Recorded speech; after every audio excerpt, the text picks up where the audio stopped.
Microsoft Surface Pro 4 has satisfied one expectation.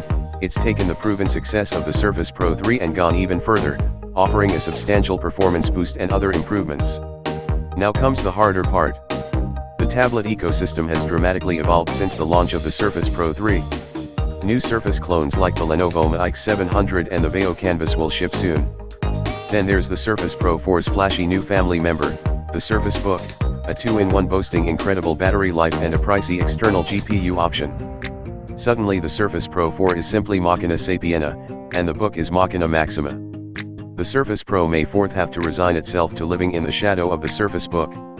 As for the rest of the new competition, the Surface Pro 4's impressive features, performance, and overall experience have set some tough new standards for high-end Windows tablets in. We'll see if any of them can meet the challenge.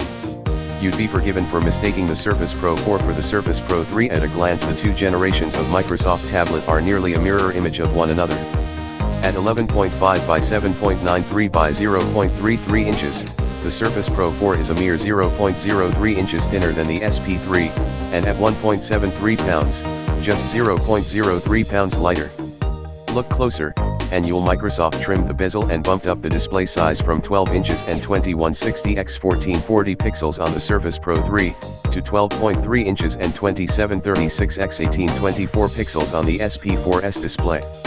The additional pixels, though, were just enough that I had to bump up the text size to 175%, rather than the default suggestion of 150%. Likewise, Microsoft gave the keys on the new type cover keyboard a bit more breathing room compared to the tight clump on the SP3's type cover.